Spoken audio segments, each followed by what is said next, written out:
IMD के अनुसार भारतीय मानसून को प्रभावित करने वाले कारकों की संख्या 16 है। यानी अगर 16 कारक में से एक कारक भी कमजोर पड़ गया तो भारत का मानसून कमजोर हो जाएगा। तो ये बड़ा मुश्किल होता है पता लगाना कि 16 में से कौन सा कारक कमजोर होने वाला है। इसीलिए कहा जाता है कि भारत के मानसून का अनुमान लगाना बड़ा मुश्किल है, क्योंकि भारत का मानसून 16 कारकों पर निर्भर है। तुम तो ये मानो कि भारत का मानसून ना हुआ, कोई बारात हो गई और उस बारात में 16 बाराती हैं, और 16 बाराती में से पॉसिबल नहीं है कि सभी बाराती एक साथ बारात में आ जाएं। हो सकता है कोई दारू पी के डला हो, तो अगर 16 में से एक भी समय पर नहीं आया तो बारात का मजा किरकिरा हो जाएगा। ऐसे ही है भारत का मानसून।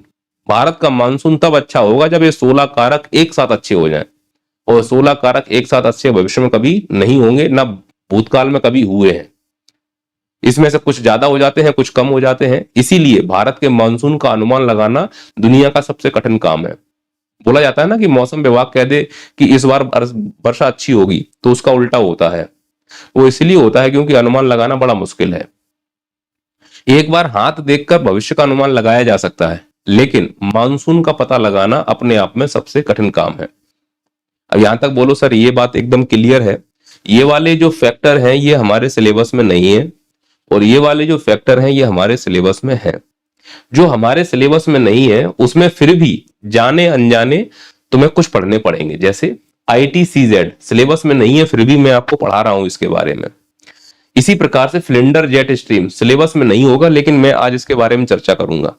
इसी प्रकार से उष्ण पूर्वी जेट स्ट्रीम, ये सिलेबस में नहीं है, फिर भी मैं इसके बारे में पढ़ाऊंगा आज। तो कुल मिलाकर आज जो हम शुरू करने वाले हैं भारतीय मानसून को प्रभावित करने वाले कारक, उसमें से 3 ऐसे होंगे जो हमारे सिलेबस में नहीं है, जिसमें एक के बारे में तो मैंने आपको बता ही दिया है, वो यहां पर स्पष्ट रूप से आप देख पा रहे हो। क्या ITCZ का विस्थापन आप लोग सीख चुके हो कि जब सूरज विषुवत पर होगा तो ITCZ विषुवत पर होगी, जब सूरज 10 डिग्री पर होगा तो ITCZ 10 डिग्री पर होगी, सूरज अगर 20 डिग्री पर है तो ITCZ 20 डिग्री पर होगा। क्या ये मैं आपको बहुत अच्छे से सिखा पाया हूं? हाँ सर, आपने ITCZ का विस्थापन सिखाया है। अगर ITCZ का विस्थापन तुम्हें आता है तो तुम्हें यह भी मालूम है कि अगर ITCZ उत्तर की ओर जाएगा तो दक्षिण की व्यापारिक पवन इस ITCZ में प्रवेश करने के लिए बेताब रहेगी, और वह विषुवत रेखा को पार कर दक्षिण पश्चिम मानसून का रूप ले लेगी। हाँ सर, आपने ये भी समझाया। जब ITCZ उत्तर में होता है, दक्षिण की यही व्यापारिक पवन दक्षिण पश्चिम मानसून के रूप में भारत में केरल राज्य से प्रवेश करती है, जिसे हम भारत में मानसून का फटना कहते हैं। तो मानसून फटने की घटना भारत के केरल राज्य से होती है। ये हम आपको 2 दिन के बाद जब भारत में मानसून आएगा, वर्षा का वितरण आएगा, तो वहां सिखाएंगे। अब हम शुरू करते हैं भारतीय मानसून को प्रभावित करने वाले कारक। देखो बेटा, समझिएगा बेटा, थोड़ा सा बस मैं आप लोगों का ध्यान इधर आकर्षित करना चाहूंगा बेटा। यह है अफ्रीका महाद्वीप। अफ्रीका महाद्वीप का ये वाला जो हिस्सा है, इसको सोमालिया की उच्च भूमि कहा जाता है। इसको बोलते हैं सोमालिया की उच्च भूमि।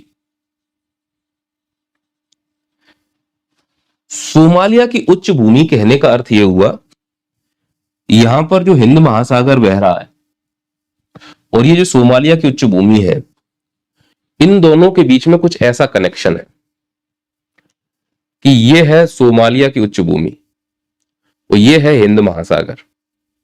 सोमालिया की उच्च भूमि ऐसे है, ऊंची है, तो हिंद महासागर नीचे रह गया, सोमालिया की उच्च भूमि ऊपर हो गई। याद रखना बेटा, जो चीज नीचे होती है वो गर्म प्रकृति की होती है, जिस चीज में ऊंचाई होती है वो ठंडी प्रकृति की होती है। तो भूगोल में यदि किसी पर्वत की चोटी पर जाओगे, जैसे जैसे ऊंचाई बढ़ेगी वैसे वैसे ठंडक बढ़ती जाएगी। तो अगर कोई व्यक्ति सोमालिया की उच्च भूमि पर खड़ा है और कोई व्यक्ति हिंद महासागर नाव में बैठा है, तो सोमालिया की उच्च भूमि वाले व्यक्ति को तापमान कम महसूस हो रहा होगा। और जब किसी स्थान पर तापमान विषम हो तो वहां तापांतर उत्पन्न हो जाता है, और जब जब तापांतर उत्पन्न होगा तब तक भूगोल की एक अजीब घटना देखने को मिलेगी, और जो तुम लोगों ने सर्दियों के दिनों में अपने बाथरूम के अंदर फील की होगी जब तुम नहाने जाते हो। तब इमेजिन करो कि तुम सर्दियों में नहाने जा रहे हो और जैसे ही तुमने अपने शरीर पर गर्म पानी डाला तुम्हारे बाथरूम में एक अजीब सा कोहरा बन जाता है, भाप जम जाती है पूरे बाथरूम में। ऐसा लगता है जैसे सर्दियों में बाहर कोहरा बनता है, तुम्हारे बाथरूम के अंदर बन गया। ऐसा क्यों हुआ? क्योंकि विषम तापमान वाली राशियां आपस में मिली। जो तुमने गर्म पानी अपने शरीर के ऊपर डाला, तो पानी गर्म था, तुम्हारा शरीर अपेक्षाकृत ठंडा था। जब गर्म ठंडा मिलेगा तो भाप जरूर बनेगी। ऐसे ही सर्दियों में जब हम बाहर निकलते हैं, ऐसे फूकेंगे तो भी भाप हमें बाहर निकलती हुई दिखाई देगी। कारण स्पष्ट है, हमारा अंदर जो पेट है वो गर्म था, तो हवा जो बाहर निकली वो वायुमंडल की अपेक्षा ज्यादा गर्म थी। वायुमंडल ठंडा था, जैसे गर्म ठंडा मिला, भाप बन गई। इसका मतलब भूगोल में एक कॉन्सेप्ट बहुत क्लियर है, जब भी गर्म ठंडा मिलेगा भाप बनेगी, और इस भाप को भूगोल की भाषा में कोहरा कहते हैं।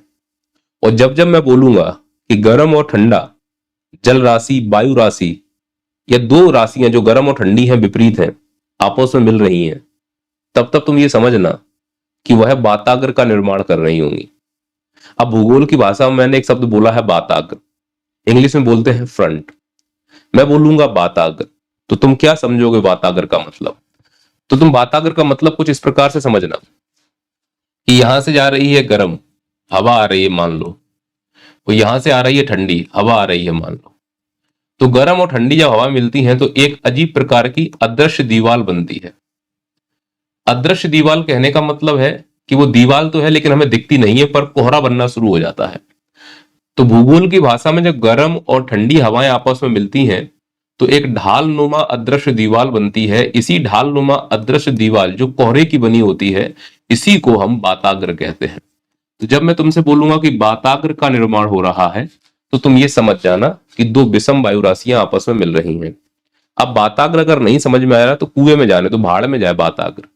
तुम तो ये समझ जाना बाताग्र का मतलब कोहरा, ऐसा कोहरा जो जमीन के पास बन रहा है। चाहे कहीं भी मिले, आसमान में अगर दो विषम वायु राशियां मिल रही हैं तो बाताग्र बनेगा, जमीन के पास दो विषम वायु राशियां मिल रही हैं तो बाताग्र बनेगा। विषम का मतलब एक ठंडा और एक गर्म है। अगर यहां तक बात क्लियर है तो ऐसे बोलो सर बाताग्र, आप बोलोगे हम समझ जाएंगे, पर एग्जाम में बाताग्र नहीं आएगा, ये क्लियर है। ऐसे बोलो सर ये क्लियर है, हमें कोई दिक्कत नहीं है।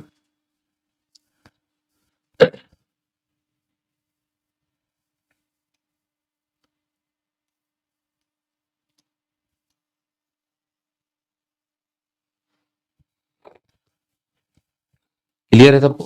बहुत बढ़िया, बहुत बढ़िया, शाबाश। अब मैं आगे चलता हूं। क्या यहां सोमालिया के पास ठंडक है हल्की सी? हाँ है। नीचे हिंद महासागर है, ऊंचाई समझ पा रहे हो आप लोग? नीचे हिंद महासागर है, हाँ सर। तो सोमालिया थोड़ी उच्च भूमि, ठीक है सर। हिंद महासागर थोड़ा सा निचला, हाँ सर। जहां ऊंचाई हुई वहां तापमान कम कर देना, जहां नीचा हुआ वहां तापमान बढ़ा देना। ऊंचा नीचा होने से दो हवाएं मिली होंगी, सोमालिया की ठंडी हवाएं और हिंद महासागर की गर्म हवाएं, और दोनों मिलकर क्या बनाएंगी? यहाँ पर बाताग्र, कोहरा बनाएंगे। हाँ सर बनेगा कोहरा। इसीलिए मैं एक इसमें एक अलग से फैक्ट बता रहा हूं आपको, सुनिएगा ध्यान से। यहां सोमालिया के ये अदन की खाड़ी के पास यहां पर एक बंदरगाह है जिसको बोलते हैं मरमरा बंदरगाह। मरमरा बंदरगाह सोमालिया का एक ऐसा बंदरगाह है जहां समुद्री लुटेरे रहते हैं। कैसे समुद्री लुटेरे काम करते हैं कि यहाँ भूमध्य सागर से बड़े बड़े पानी के जहाज यूरोप का सामान लेकर सुएज नहर से होते हुए लाल सागर में आते हैं, और लाल सागर से अदन की खाड़ी में आते हैं, और अदन की खाड़ी से हिंद महासागर में आते हैं, और हिंद महासागर से वह भारत के बंबई बंदरगाह पे, गोवा बंदरगाह पे, कर्नाटक बंदरगाह पे सामान पहुंचाते होंगे। पर अदन की खाड़ी से गुजरते समय यहाँ पर लूटपाट की घटनाएं सबसे ज्यादा होती हैं। आपने सुना होगा पायरेट्स ऑफ द कैरिबियन, एक मूवी आई थी समुद्री लुटेरे, वो कैरिबियन की कहानी है, ये हिंदियन यानी हिंद महासागर की कहानी है। तो यहाँ पर ज्यादा लूटपाट क्यों होती है? क्योंकि यहाँ कोहरा बन जाता है। कोहरा क्यों बन जाता है? क्योंकि यहाँ सोमालिया की उच्च भूमि है। सोमालिया की उच्च भूमि होने से कोहरा बनने का क्या संबंध? नीचे हिंद महासागर गर्म जलधारा और ऊपर ठंडा, जिसकी वजह से यहाँ पर कोहरा बनता है, जिसे भूगोल में बाताग्र कहते हैं। तो एक तो इस कोहरे की वजह से यहाँ लूटपाट ज्यादा होती है, उसके लिए सोमालिया जिम्मेदार है। सोमालिया एक गरीब देश है। दूसरा, एक चीज और ध्यान रखना, जब जब ठंडी और गर्म जल राशि मिलेगी, पॉइंट सुनना बेटा ध्यान से, मैं कितनी बड़ी बात बोल रहा हूं। मैं ये कह रहा हूं कि ठंडा और गर्म राशि जब जब मिलेंगी तो इसके दो परिणाम होंगे। पहला, कोहरा बनेगा। तुम बना देना कोहरा। इसको भूगोल की भाषा में पढ़े लिखे लोग वाताग्र कहेंगे। दूसरा, इसमें ऊर्जा निकलेगी। ऊर्जा क्यों निकलेगी सर? बस यही तो बड़ा प्रश्न है। ऊर्जा इसलिए निकलेगी कि ठंडी जल राशि जब गर्म से मिलेगी तो ठंडी क्या चाहेगी कि गर्म को ठंडा कर दूं, और जब गर्म ठंडी से मिलेगी तो गर्म क्या चाहेगी, ठंडे को गर्म कर दूं। दो विषम प्रकृति की हवाएं जब मिल रही होती हैं तो संघर्ष हो रहा है इनमें। ठंडा चाहता है कि मैं गर्म को ठंडा कर दूं, लेकिन गर्म चाहता है कि मैं ठंडे को गर्म कर दूं, और दोनों में लड़ाई हो रही है। और जब दोनों में लड़ाई होती है तो ऊर्जा निकल रही होगी। उसी ऊर्जा प्रवाह को, जो कि पवन के रूप में निकलती है, किस रूप में निकलती है, पवन के रूप में। तो जब ठंडी और गर्म राशियां आपस में मिलती हैं तो कोहरा तो बनेगा ही बनेगा। ऊर्जा भी निकलती है जो नंगी आंखों से दिखाई नहीं देती, पर ऊर्जा ना तो उत्पन्न होती है ना ही नष्ट होती है, एक रूप से दूसरे रूप में बदलती है। तो जब गर्म और ठंडी जल राशियां मिलती हैं या वायु राशियां मिलती हैं तो ऊर्जा का प्रवाह जिस रूप में होता है वो होती है पवन यानी हवा। ऐसी हवा जो ऊर्जा के रूप में बहे इसे जेट स्ट्रीम कहते हैं। तो जेट स्ट्रीम कहां कहां बन सकती है तुम मुझे बताओ। दुनिया का हर वो हिस्सा जहां पर गर्म और ठंडी जल राशियां या वायु राशियां मिल रही हैं वहां दो घटनाएं तो होंगी ही होंगी। पहला, कोहरा बन सकता है। दूसरा, जेट स्ट्रीम बनेगी। क्या मैं बात समझा पाया हूं आपको? तो जेट स्ट्रीम का मतलब दो विषम वायु राशियां या जल राशियों के मिलने से बनने वाली ऊर्जा के रूप में एक हवा। जेट स्ट्रीम कुछ नहीं है, बस ऊर्जा का हवा के रूप में प्रवाह है।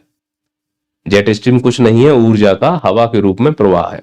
क्योंकि ऊर्जा कम और ज्यादा होती है इसलिए फ्लक्चुएशन होता है, ज्यादा कम ज्यादा कम ज्यादा कम। तो सुरंग भी बनता है, गर्त भी बनता है, सुरंग भी बनता है, गर्त भी बनता है। तो जेट स्ट्रीम सुरंग और गर्तों को बनाते हुए चलने वाली एक ऊर्जा के रूप में प्रवाह है। जेट स्ट्रीम कभी भी सीधी नहीं बहती क्योंकि ऊर्जा में फ्लक्चुएशंस होते हैं, इसीलिए वो इस प्रकार से गर्त और सुरंग बनाते हुए बहने वाली एक हवा है। एक्चुअली जेट स्ट्रीम इतनी आसानी से भी नहीं बहती। मैं इसमें अभी आऊंगा, जब मैं आपको पश्चिमी जेट स्ट्रीम के बारे में पढ़ाने वाला हूंगा तब मैं इसके बारे में क्लियर करूंगा। अब मुझे इतना बताओ कि जब तुम्हें मैं ठंडी और गर्म हवाओं के बारे में समझाऊंगा तो जेट स्ट्रीम चला पाओगे? बड़ी आसानी से चला देंगे सर। कोहरा बना पाओगे? बड़ी आसानी से बना पाएंगे सर। अगर बड़ी आसानी से सब कर पाओगे मेरे लाल, तो फिर मुझे एक बात बताओ, सोमालिया के पास उच्च भूमि होने की वजह से हिंद महासागर की हवाएं जो कि गर्म है आपस में मिली तो सोमालिया के इस क्षेत्र में कोहरा बन रहा होगा? हाँ सर। क्या हर बार बनता है? नहीं, विशेष मौके पर ही बनता है। और जब जब ये बनेगा, खासकर गर्मियों में बनेगा, जब जब ये बनेगा तब तब यहां जेट स्ट्रीम बनेगी। हाँ सर। तो जेट स्ट्रीम जो कि पश्चिम के घूमने के साथ पश्चिम से पूरब की ओर बहती है पृथ्वी के साथ, तो वो यहां से बनने वाली जेट स्ट्रीम इस प्रकार से फ्लो लेते हुए भारत की तरफ जाती हैं।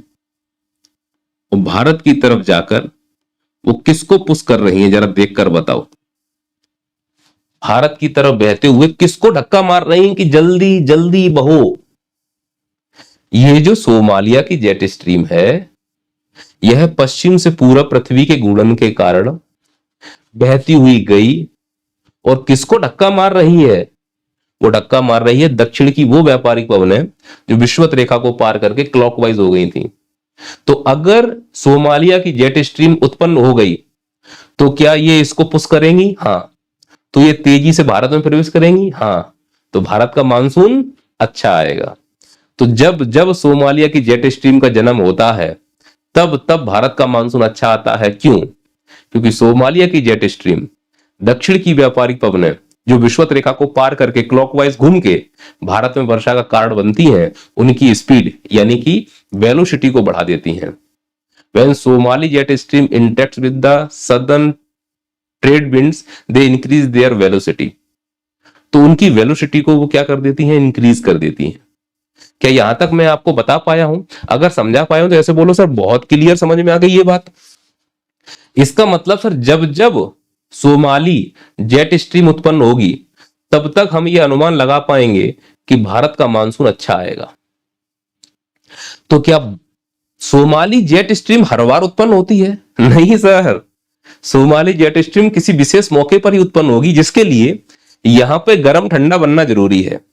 अब सोमाली इतना हाइट पे भी नहीं है कि हर बार वहां ठंडक ही बनी रहे, मौसम के हिसाब से यहां ठंडक गर्म होती है। इसीलिए सोमाली अगर उत्पन्न हुई तो भारत का मानसून अच्छा, सोमाली गई तो भारत का मानसून खराब। सर कैसे? मान लो कि सोमाली ने जन्म ले लिया और यह भारत के मानसून को पुश कर रही है। जितने 16 कारक है ना भारत के मानसून को प्रभावित करने वालों में, सब साले अपने मर्जी के मालिक हैं। जब चाहे तब उत्पन्न होंगे और जब चाहे तब गायब हो जाएंगे। सोच कर देखो कि सोमाली की जो जेट स्ट्रीम है यह गायब होने लगी, पहले धक्का दिया इसने, फिर धीरे धीरे तीसरे दिन गायब होने लगी। मतलब क्या समझे? बड़ा आरामीपन दिखाया इसने। पहले तो आके पुश कर दिया कि बेटा आगे बढ़ो, बेटा आगे बढ़ो, और जैसे बेटा आगे बढ़ने लगा पीछे हट गई। तो जब कोई मानसून कारक भारत के मानसून को पहले पुश करे फिर अचानक से गायब हो जाए, और जैसे ही वो गायब होगा व्यापारिक पवनों की स्पीड कम हो जाएगी, मानसून भारत का कमजोर हो जाएगा। हो सकता है कुछ हिस्सों में वर्षा कम हो जाए। और अगर किसी कारक की वजह से पहले वर्षा हुई है और फिर अचानक से एक हफ्ते का गैप हो जाए वर्षा में, तो इसे बोलते हैं मानसून का विच्छेदन। मानसून विच्छेदन से आप क्या समझते हैं? तो मानसून विच्छेदन ऐसी जलवायु घटना है जिसमें भारत की जमीन पर वर्षा एक हफ्ते या उससे ज्यादा ना हो। इसके लिए मानसून के कारक जिम्मेदार हैं। पता नहीं कौन सा कारक रूठ जाए। जैसे अभी कौन रूठ गया? सोमाली। पहले आया था बारात में, पता नहीं नेक नहीं मिला, नजरें नहीं मिली, रूठ गया, चला गया वापस। तो बताओ ब्याह का माहौल खराब होगा कि नहीं होगा? बिल्कुल होगा खराब। इसीलिए जो कारक उत्पन्न हुआ है वो गायब भी हो सकता है, परमानेंट नहीं है कुछ भी। यही कारण है कि भारत के मानसून का पता लगाना अपने आप में एक टेढ़ी खीर है। तो मैं थोड़ी देर के लिए मानता हूं कि यहां पर सोमाली जेट स्ट्रीम आ चुकी है और इसको यह पुश कर रही है और बढ़िया सा माहौल बना हुआ है। ये जो हवाएं चल रही हैं जो भारत के मानसून को पुश कर रही हैं, इन्हीं हवाओं को सोमाली जेट स्ट्रीम कहा जाता है। चूंकि इसको फ्लिंडर ने खोजा था इसीलिए इसको फ्लिंडर जेट स्ट्रीम भी कहते हैं।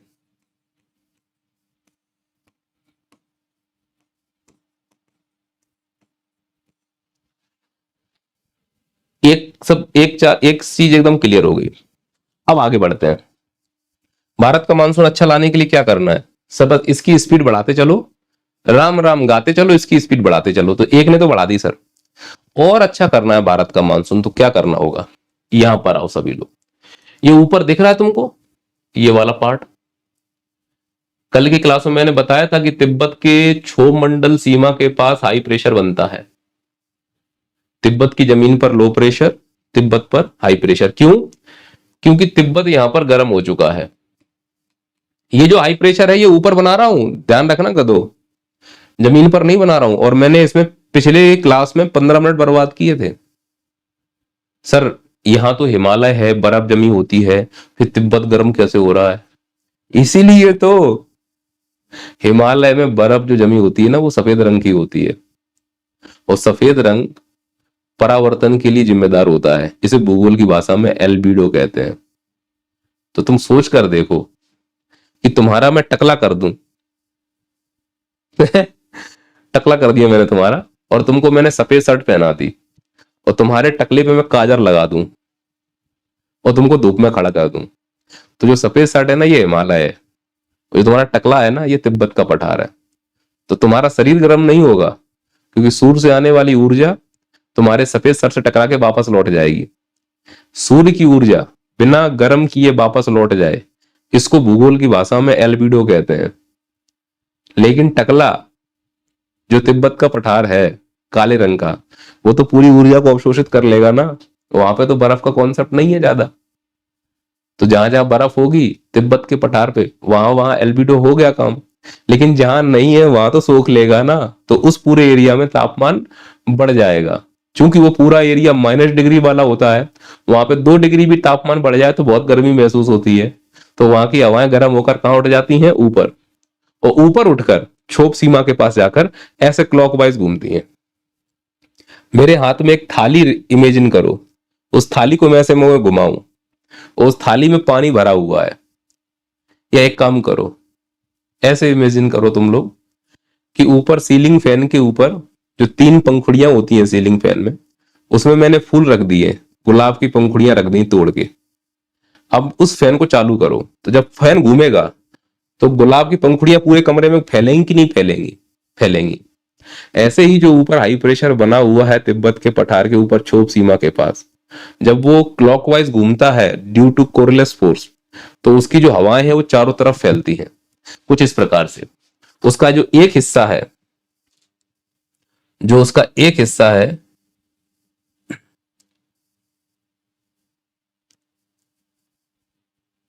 मैं इसको हरे रंग से बना दूं क्या?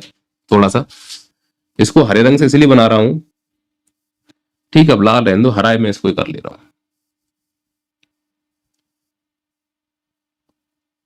अगर ये हरे रंग से हो जाएगा ना, हाँ ठीक है मैं इसको हरे रंग से कर लेता हूं।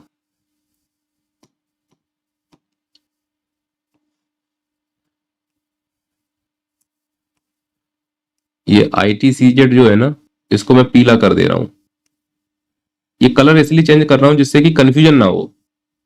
और यकीन मानो, जब ये चित्र बन के तैयार होगा ना, तो या तो तुम लोग पागल खाने में होंगे या मैं। ITCZ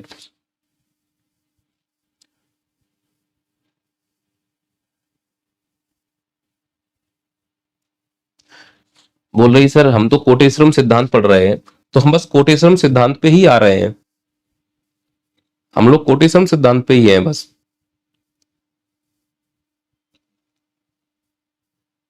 अंकिता, हम कोटेश्वरम सिद्धांत को ही बस डिकोड करने वाले हैं। ये कोटेश्वरम का सिद्धांत ही है जो हवाएं चलाएगा अभी। बस मैं उसको लास्ट में, जैसे मैंने सिलेंडर के लिए बोला ना, देखो यहां पे ये रहा ना, ये मैंने अंडरलाइन किया, ये रहा, ये है कोटेश्वरम का सिद्धांत, उष्ण पूर्वी जेट स्ट्रीम, है ना।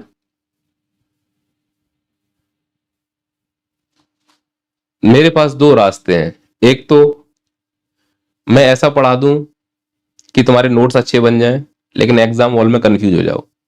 दूसरा, मैं ऐसा पढ़ा दूं कि एक चीज से सब चीजों को तुम कनेक्ट कर पाओ, फिर मानसून के कैसे भी प्रश्न आ जाएं उसको तुम आसानी से हेल्प से सॉल्व कर पाओगी। पर उसके लिए थोड़ा सा हमें पेशेंस रखना होगा, चीजों को वहां तक समझना होगा। अब देखो, मैं ये कह रहा हूं कि तिब्बत के पठार के गर्म होने से वहां पर हवाएं जमीन पर लो प्रेशर और क्षोभ सीमा के पास हाई प्रेशर बनाकर वहां क्लॉकवाइज कोरिलेस बल के कारण घूमती हैं और जेट स्ट्रीम का निर्माण करती हैं। तो कई सारी हवाएं हैं जो कई सारी दिशाओं में जाने का प्रयास करेंगी। एक इस दिशा में चली जाएगी, एक उत्तर की ओर चली जाएगी, और एक हवा ऐसी होगी, एक हवा ऐसी होगी जो ऐसे क्लॉकवाइज घूमेगी यूं,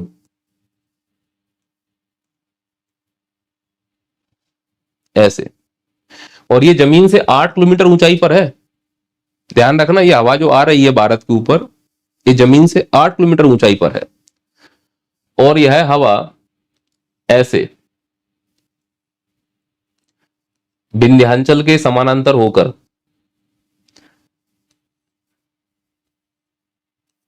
ये जमीन से 8 किलोमीटर ऊंचाई पर है, ध्यान रखना।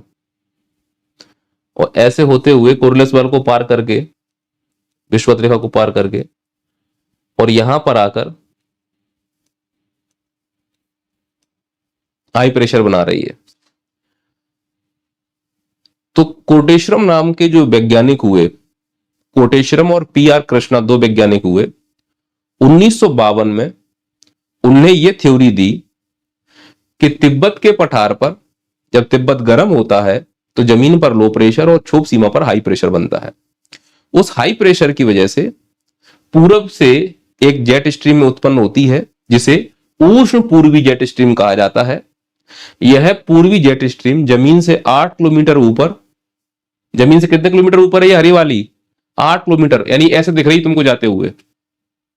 अब कुछ लोग बोलेंगे सर यहां लाल रंग से टच कर रही है, नहीं, ये जो लाल रंग से दिख रही है ना, ये जमीन से 800 मीटर ऊपर है, सिर्फ 800 मीटर। और जो हरे रंग की दिख रही है ये जमीन से 8 किलोमीटर ऊपर है। फ्लाईओवर देखे है ना, एक के ऊपर एक निकल जाता है। अब चूंकि ये 2D डायमेंशन है, इसलिए इस चीज को ऐसे समझना होगा। तो कोटेश्वरम क्या कह रहे हैं कि तिब्बत के पठार पर उठने वाली हवाएं ऊपर क्षोभ सीमा के पास हाई प्रेशर बनाती हैं, जिससे पूर्वी जेट स्ट्रीम उत्पन्न होती है। यह पूर्वी जेट स्ट्रीम भारत के विंध्याचल की जो चोटी है उसके समानांतर होते हुए अरब सागर से प्रवाहित होते हुए विषुवत रेखा को पार करके जब थक जाती है तो यह मेडागास्कर के पास मैस्करनीज में उतरती है। और सोचो जब ये हवाएं नीचे उतरेंगी तो यहां पर कैसा प्रेशर बनना चाहिए, तुम ही बता दो मुझे। तब यहां पर कैसा प्रेशर बनेगा? हाई प्रेशर बनता है। कैसा प्रेशर बनता है? हाई प्रेशर बनता है। बोलो फिर से, कैसा प्रेशर बनता है? यहां पर हाई प्रेशर बनता है। मेडागास्कर पे हाई प्रेशर बनाने के लिए कौन जिम्मेदार है? कोटेश्वरम के अनुसार तिब्बत के पठार पर बनने वाला वो हाई प्रेशर जो क्षोभ सीमा में बन रहा है, वो जमीन पर लो प्रेशर बन रहा होगा। इसकी वजह से यहां जो ये हवाएं उत्पन्न हुई हैं, जेट स्ट्रीम। जेट स्ट्रीम क्यों? हिमालय ठंडा है, तिब्बत गर्म है, ठंडा और गर्म मिलने से जेट स्ट्रीम का निर्माण हुआ। और यह जेट स्ट्रीम पूरब से आती है, इसीलिए पूर्वी जेट स्ट्रीम के रूप में जानी जाती है। और यह भारत के ऊपर से होते हुए अरब सागर होते हुए विषुवत रेखा को पार करके मेडागास्कर के पास उतरती है। सर मेडागास्कर के पास क्यों उतर रही है? इसका बहुत सीधा सा जवाब है। आप लोगों ने गतिज ऊर्जा कॉन्सेप्ट पढ़ा होगा, मैं इसको और एक्सप्लेन करता हूं। मान लो मैं धनुष चला रहा हूं, ये मैंने बाण ऐसे कर लिया, तो जब कोई धनुषधारी ऐसे बाण को एंड टाइम पे ऐसे कर लेता है तो उसने अपनी पूरी स्थैतिक ऊर्जा को प्राप्त कर लिया है। और जैसे वो हाथ छोड़ेगा, धनुष का बाण ऐसे जाना शुरू हुआ, क्योंकि उसमें अब गतिज ऊर्जा आ गई।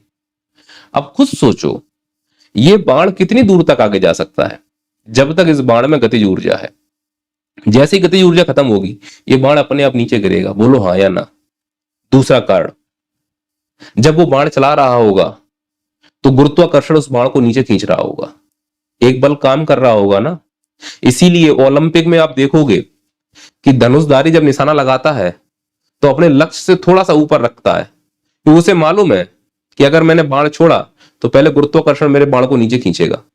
ऐसे ही बंदूक मारने वाला निशाना हमेशा लगाता है तो अपने लक्ष्य से थोड़ा सा ऊपर लगाएगा। कुल मिलाकर अगर कोई वस्तु गतिशील है, वह वस्तु नीचे गिर रही है, इसका मतलब उसकी गतिज ऊर्जा ह्रास हो रहा है। तुम खुद सोचो, यहां से हवाएं जो 8 किलोमीटर ऊपर से आ रही हैं, इनकी हवाएं तेज चल रही हैं, चल रही हैं, चल रही हैं, चल रही हैं, चल रही हैं, चल रही हैं, क्या इसकी गतिज ऊर्जा में ह्रास नहीं होगा? इतनी लंबी दूरी तय करने के बाद होगा ना। थक गई ना, थक गई तो नीचे बैठेगी।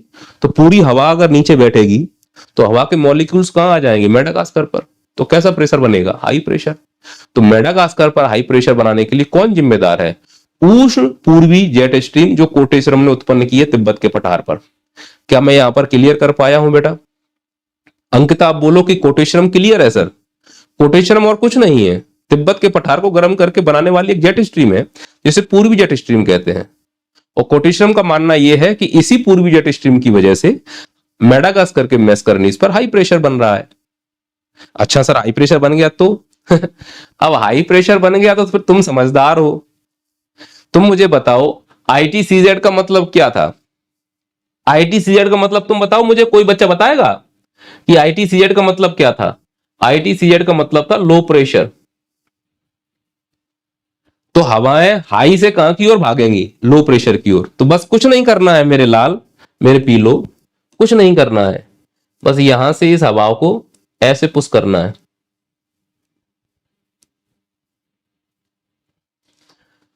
फर्क कितना समझ में आया कि जो मेडागास्कर पर हाई प्रेशर बन रहा है, यहां से हवाएं समुद्र में घर्षण करते हुए भारत की ओर भागती हैं। ध्यान रखना, जो काले रंग से बनाई है ना, ये समुद्र के ऊपर घर्षण कर रही है, ये समुद्र के ऊपर घर्षण कर रही है। और जाके वो किसको धक्का मार देगी? दक्षिण की व्यापारिक पवन को कहेगा जल्दी जल्दी चलो। इसीलिए अगर तिब्बत का पठार गर्म होता है तो भारत का मानसून अच्छा आता है। क्यों? क्योंकि तिब्बत के पठार गर्म होने से जेट स्ट्रीम उत्पन्न होती है, जो भारत के विंध्याचल के सुरंग से निकलते हुए अरब सागर को घुमाते हुए और वह हिंद महासागर में आकर गिरती है मेडागास्कर के पास। वहां बनता है उच्च प्रेशर मैस्करनीस पर, फिर वहां से हवाएं भारत की ओर जाती हैं जमीन पे घर्षण करते हुए, ढेर सारा अपने साथ पानी ले जाती हैं और वो पानी इसके साथ साझा कर देती हैं और इसको तेजी से धक्का मार के कहती हैं कि बेटा जल्दी जल्दी आगे चलो, दम लगा के हाई हिस्सा, और ढेर सारा पानी यहां बरसता है। तो क्या मैं आपको समझा पाया हूं ये?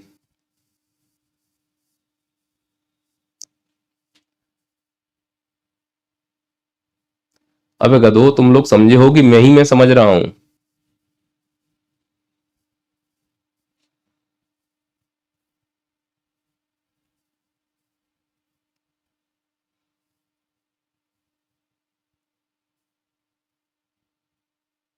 समझ गए? हाँ माड़ साहब, हम तो बहुत अच्छे से समझ गए। ये लो, ये लिखा है पी कोटेश्वरम जेट स्ट्रीम सिद्धांत। प्रश्न लिखा है मानसून उत्पत्ति के कोटेश्वरम जेट स्ट्रीम सिद्धांत को संक्षेप में वर्णन कीजिए। तो लिखा है पंचेती कोटेश्वरम वायुमंडलीय भौतिक वैज्ञानिक, हाइड्रोलॉजिस्ट और भारत सरकार द्वारा वेधशालाओं के महानिदेशक होने के अलावा एक भारतीय मौसम वैज्ञानिक भी थे। ये तो उनका परिचय हो गया। पी कोटेश्वरम ने तिब्बती पठार के ऊपरी वायुमंडल परिसंचरण और वायुमंडल स्थितियों के बीच संबंध स्थापित किया। अरे सर बहुत बढ़िया, तिब्बत के पठार और ऊपरी वायुमंडल के बीच संबंध स्थापित किया। वह इस निष्कर्ष पर पहुंचे कि इस सिद्धांत के अनुसार उष्ण कटिबंधीय पूर्वी जेट स्ट्रीम के द्वारा भारत के दक्षिण पश्चिम मानसून की उत्पत्ति होती है, हो ही रही है ना, तथा उपोष्ण कटिबंधीय पश्चिमी जेट स्ट्रीम के द्वारा भारत के उत्तर पूर्वी मानसून की उत्पत्ति होती है। तो सर आपने एक तो सिखा दिया। बोले क्या? आपने एक बात तो सिखा दी कि उष्ण कटिबंधीय पूर्वी जेट स्ट्रीम से भारत के दक्षिण पश्चिम मानसून की उत्पत्ति होती है। तो यहां पर मैं लिख देता हूं उष्ण कटिबंधीय पूर्वी जेट स्ट्रीम।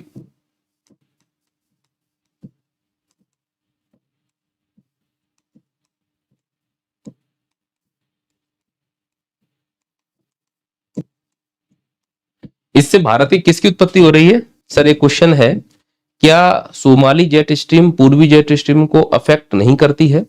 वही मैं आपको बता रहा हूं, समझना। जो सोमाली जेट स्ट्रीम है ना अंकिता, जैसे जमीन है ये, समझना, और तुम यहां खड़े हो अंकिता, बहुत नॉर्मल सा समझना कॉन्सेप्ट। तुम्हारा प्रश्न अच्छा है पर थोड़ा सा तुम्हें डाउट है तो मैं वो यहां पर क्लियर कर देता हूं। मान लो आप यहां पर खड़े हुए हो, ये तुम्हारे बाल उड़ रहे हैं इधर की तरफ। जो सोमाली जेट स्ट्रीम है ना वो तुमको ऐसी दिखेगी, यानी सोमाली जेट स्ट्रीम जब चलती है तो जमीन से लगभग तुम्हारे ऊपर, मान लो तुम्हारे माथे के ऊपर चल रही है। लेकिन जो पूर्वी जेट स्ट्रीम है ना वो तुमसे 8 किलोमीटर ऊपर चल रही है। तो ये रही सोमाली जेट स्ट्रीम और ये रही पूर्वी जेट स्ट्रीम। क्या ये एक दूसरे को इफेक्ट कर पाएंगे?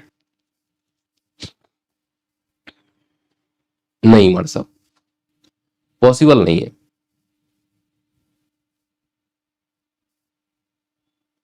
अंकिता बोलो सर, ये बात भी एकदम क्लियर है।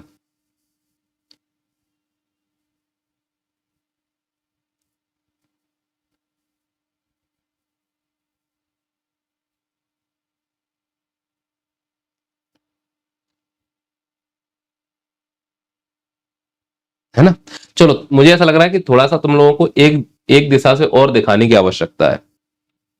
आओ एक काम करते हैं, चलो दोनों लोग करते हैं, सब लोग। क्लास का टाइम तो ऐसे खत्म हो रहा है, मुझे आज पश्चिमी जेट स्ट्रीम शुरू करनी थी, पश्चिम विक्षोभ। यहां से उठाओ ऐसे। ये क्या है? तिब्बत का पठार। ये क्या है? मेडागास्कर। फिर से सुनना, ये क्या है? तिब्बत का पठार। ये क्या है? मेडागास्कर। ऐसे करो, ये क्या है? तिब्बत का पठार। ये क्या है? मेडागास्कर। ये क्या है? तिब्बत का पठार। ये क्या है? मेडागास्कर। मैं इसको अप्लाई कर रहा हूं ऐसे।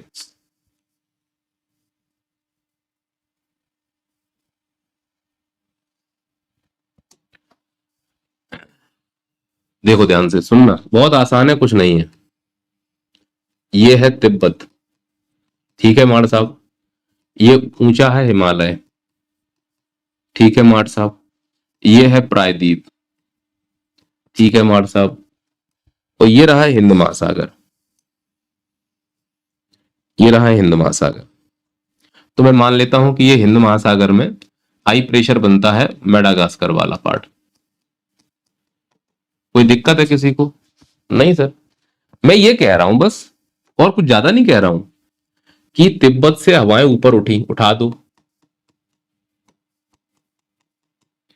क्षोभ सीमा के पास जाकर यहां हाई प्रेशर बना दो। इसके अलावा कुछ कह रहा हूं क्या? नहीं। फिर ये हवाएं यहां से यहां की ओर जा रही हैं, चलने दो।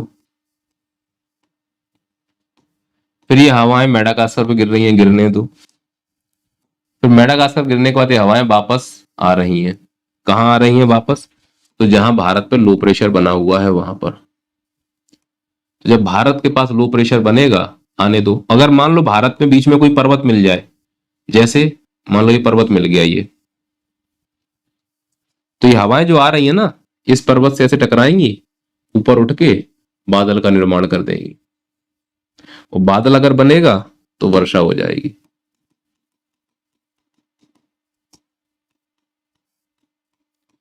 ये है मानसून। तो ऐसी वर्षा जो बादल एक पर्वत के कारण हो, उसको पर्वतीय वर्षा कहा जाता है।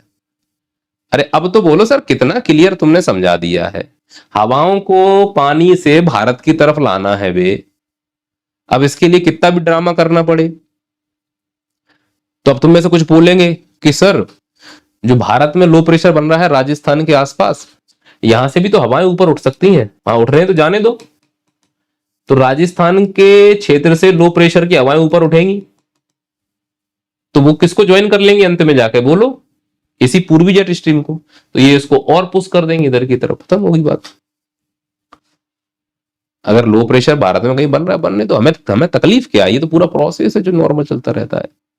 अगर थोड़ा सा भी मेरी क्लास को ध्यान से सुना होगा किसी ने, तो उसको पानी की तरह ये सब चीजें क्लियर हो गई होंगी। तो अगर लगता है कि नहीं, हम 10 मिनट कॉन्सेंट्रेट नहीं कर पाए, हमें मजा नहीं आ रहा है, तो मैं अब कथक करके दिखा नहीं सकता। तो कुल मिलाके हम कोटेश्वरम के सिद्धांत को आपको बताना चाह रहे थे। तो कोटेश्वरम का सिद्धांत का मैंने एक पार्ट यहां पढ़ के बता दिया। उच्च वायु दाब के केंद्र से बंगाल की खाड़ी और अरब सागर से होते हुए दक्षिण हिंद महासागर की ओर चलने वाली हवा को कटबंधीय पूर्व जेट स्ट्रीम कहते हैं। इस जेट स्ट्रीम के कारण मेडागास्कर द्वीप के समीप वायु के अवरोहण, अवरोहण का मतलब नीचे उतरना, से उच्च वायु दाब का विकास होता है, यानी हाई प्रेशर बनता है। यहां से चलने वाली दक्षिण पूर्वी व्यापारिक पवनें जब विषुवत रेखा को पार करके कोरिलेस बल के कारण दाईं ओर घूमते आती हैं, तब भारतीय उपमहाद्वीप के तट पर टकराकर वर्षा कराती हैं। इन्हें ही दक्षिण पश्चिम मानसून कहा जाता है। बोलो, क्या कोटेश्वरम के सिद्धांत को मैंने आपको बिल्कुल अच्छे समझा दिया? वही बात तो मैंने बोली है जो यहां पर लिखी हुई है। तो जो मैंने पढ़ाया है वो यहां पर पीडीएफ में लिखा हुआ है, कोटेश्वरम का सिद्धांत। प्यार से बोलो ना कि हाँ सर, एक बात क्लियर हो गई। काहे परेशान हो रहे हो? काहे जान दे रहे हो माड़ साहब तुम?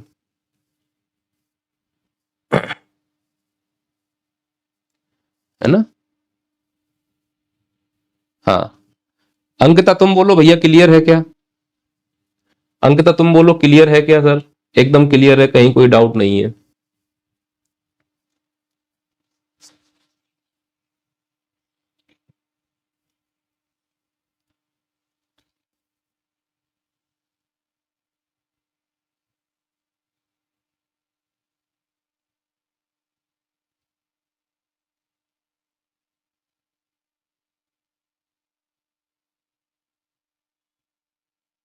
हम्म,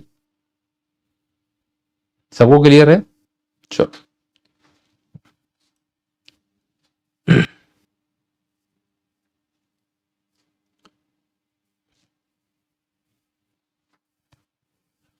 हाँ, अब वापस से आओ। हम लोग जो ड्रामा कर रहे थे, उस ड्रामा में हम लोग थोड़ा सा और ड्रामा करते हैं। हमारा ड्रामा बहुत क्लियर है। भारतीय मानसून को प्रभावित करने वाले कारक बताओ। सिलेंडर जेट स्ट्रीम कारक हमने सीख लिया है, पर सिलेबस में नहीं है, तो सीधा प्रश्न इससे नहीं बनेगा। ITCZ, इसको हमने सीख लिया है, सीधा प्रश्न ITCZ से नहीं बनेगा। उपोष्ण पूर्वी जेट स्ट्रीम सिलेबस में नहीं है, इससे सीधा प्रश्न नहीं बनेगा, लेकिन सीख लिया है। तो ये 3 चीजें हमने सीख ली हैं, बाकी मैंने सिखाया नहीं है क्योंकि सिलेबस में नहीं है, समय बर्बाद होगा। अब आते हैं अपने मुद्दे की तरफ। अब ये वो प्रभावित करने वाले कारक हैं जो सिलेबस में है और हमारे प्रश्न सीधे बन सकते हैं, जिसमें सबसे पहला है पश्चिमी विक्षोभ। तो अब हम, अगर आप सिलेबस उठाकर देखोगे मेंस और प्री का, तो उसमें लिखा है पश्चिमी विक्षोभ। अब इस पे कई सारे प्रश्न बन सकते हैं, क्या है, कैसे उत्पन्न होता है, क्या इसके प्रभाव या परिणाम होते हैं। तो मैं ऐसे समझाऊंगा कि यह भारतीय मानसून को प्रभावित करने वाले कारक में भी शामिल हो जाए, और अगर इंडिविजुअल 10 नंबर का भी प्रश्न पूछ ले तो तुम्हारा पेन नहीं थकेगा लिखते लिखते, इसकी मैं गारंटी दे रहा हूं। पर अच्छा छात्र वो है जो गागर में सागर भर पाए। 200 शब्दों में लिखने के लिए कहा जाए तो तुम 180 शब्द में लिख के आओ।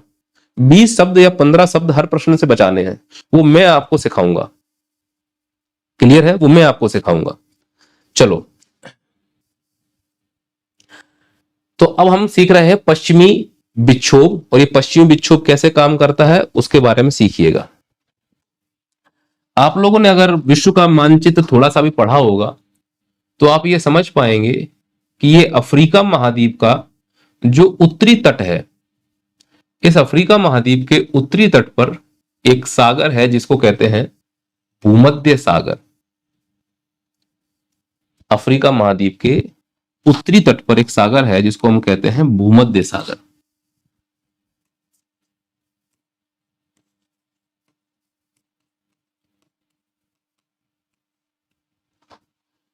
पश्चिमी विक्षोभ की उत्पत्ति इसी भूमध्य सागर से होती है। अच्छा, किसी भी, अगर मैं कहूं कि पश्चिमी विक्षोभ एक प्रकार की जेट स्ट्रीम है, पहले समझना मैं क्या कह रहा हूं। मैं बस इतना कहना चाह रहा हूं कि पश्चिमी विक्षोभ एक प्रकार की जेट स्ट्रीम है, तो तुम्हारे दिमाग में 2 पॉइंट क्लियर हो गए। पहली बात कि अगर यह जेट स्ट्रीम है तो निश्चित रूप से भूमध्य सागर के आसपास ठंडी और गर्म हवाएं मिलकर इसका जन्म कर रही होंगी। अगर जेट स्ट्रीम है तो निश्चित रूप से एक जगह ठंडी और एक जगह गर्म हवाएं मिली होंगी, तभी जेट स्ट्रीम बना होगा। पहला तो ये क्लियर हो गया। दूसरा, अगर जेट स्ट्रीम है तो सीधी लाइन में तो नहीं बहेगी, वो निश्चित रूप से इस प्रकार से बहती है। हकीकत यह है कि जेट स्ट्रीम जैसे बहती है ना, अगर तुम उसका एक्चुअल व्यू पॉइंट देख लोगे तो पागल हो जाओगे। देखने में ऐसे लगती कि वो ऐसे बहती है, नहीं, वो साथ में ऐसे भी बहती है। नहीं समझे? ऐसे बह रही है वो, यानी कि पहले नीचे जाएगी, फिर ऐसे जाएगी, फिर ऊपर जाएगी, फिर ऐसे जाएगी। तो एक साथ ऐसे भी करना है और एक साथ ऐसे भी करना है, तो वो एक्चुअली ऐसे बह रही है। यानी उत्तर दक्षिण भी टच करती है, पूरा पश्चिम भी टच करती है। पर चूंकि हमारे सिलेबस में जेट स्ट्रीम नहीं है, ना ही हमें उसमें पीएचडी करनी है। मैं तुमसे बोलूं जेट स्ट्रीम, तुम अपने दिमाग में एग्जाम हॉल में यह समझा के आना कि एक सुरंग एक गर्त, एक सुरंग एक गर्त, एक सुरंग एक गर्त, खत्म बात। प्रोफेसर समझ जाएगा कि बच्चे को समझ में आती हैं चीजें। अब फिर से सोचो, पश्चिमी विक्षोभ अगर एक जेट स्ट्रीम है तो इसको बनाने के लिए पहले तो गर्म और ठंडी वायु राशियां चाहिए, और मैंने तुम्हें खड़ा कर दिया है भूमध्य सागर के पास। तो इसका मतलब भूमध्य सागर के पास कुछ ऐसा हो रहा है जहां पर गर्म और ठंडी हवाएं आपस में मिलकर ऊर्जा का प्रवाह जेट स्ट्रीम के रूप में जन्म लेती हैं। चूंकि पश्चिम से पूर्व पृथ्वी घूम रही है, इसलिए ये हवाएं पश्चिम से पूर्व की ओर भागना शुरू करती हैं, और ये हवाएं कुछ इस प्रकार से भागती हैं, इसीलिए इनको पश्चिमी विक्षोभ या पश्चिमी जेट स्ट्रीम के नाम से जाना जाता है। तो पश्चिमी विक्षोभ और कुछ नहीं है, जेट स्ट्रीम है जो भूमध्य सागर में ठंडी और गर्म राशियों के मिलने से बन रही है। यह जेट स्ट्रीम हमारे भारतीय मानसून को किस हद तक प्रभावित कर सकती है, इसके बारे में आपको कल बताऊंगा। मुझे 1 घंटे का ही समय दिया गया है संस्थान के द्वारा, मेरा 1 घंटे का समय पूरा हुआ। अब रुचि मैम की क्लास होगी तो हम 2 मिनट भी अगर एक्स्ट्रा लेते हैं तो दूसरे क्लास डिस्टर्ब हो जाएगी। मैं ये उम्मीद करता हूं कि आज की क्लास में आप कनेक्ट हो पाए होंगे। अब हम कल की क्लास में जेट स्ट्रीम पढ़ेंगे, और जैसे अंकिता ने कहा था कि सर हम कोटिश्रम पढ़ने वाले हैं आज, ऐसे ही मैं उम्मीद करता हूं कि अगली क्लास में आप लोग कंफ्यूज नहीं होंगे। मेरी क्लास का पढ़ने का मतलब समझना कि मैं एक तीर से कई शिकार करूंगा। मैंने आज कोटेश्वरम भी आपको पढ़ा दिया, साथ ही साथ ये भी बता दिया कि कोटेश्वरम किस प्रकार से भारतीय मानसून को प्रभावित कर रहा था, या जेट स्ट्रीम कैसे भारतीय मानसून को प्रभावित कर रही। तो कल हम पश्चिमी विक्षोभ पढ़ने के लिए आएंगे, कल हम पश्चिमी विक्षोभ पढ़ने के लिए आएंगे, लेकिन ऐसे पढ़ेंगे कि इसको कई डायमेंशन में कवर किया जा सके। अगर मैं आप तक पहुंच पाया हूं तो ऐसे बोलो, सर आज की क्लास पानी की तरह क्लियर है, कहीं कोई कंफ्यूजन नहीं है।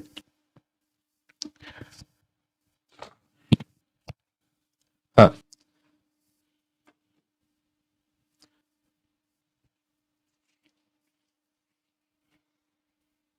और तुम लोग इसमें मत फंसने रहना कि सर मछली चला दी आपने, हमें समझ में ना आया। कल की बात कल पे छोड़ देना। हाँ, चलो अब हम हिंदी क्लास होगी आपकी, फिर कल हम और पढ़ेंगे। अब इसी सीक्वेंस को तोड़ना मत, क्योंकि लानीना और अल्नीनो को लेके बच्चों में बहुत कंफ्यूजन होता है। और एमपीपीएससी में एक प्रश्न भी आया था प्री में इस साल, अच्छे अच्छे बच्चे उसमें गलत करके आए, है ना। तो ये क्लास का सीक्वेंस बना रहेगा। तो आज से लगभग 5वें दिन हम इस क्लास को एंड कर रहे होंगे, मानसून वाला। और मानसून के बाद, इसके बाद मानसून की बीमारी खत्म। फिर मानसून से कोई भी प्रश्न आ जाए, जलवायु से कोई भी प्रश्न आ जाए, तुम्हारा हाथ नहीं पकड़ पाएगा कोई। चलो मिलते हैं कल।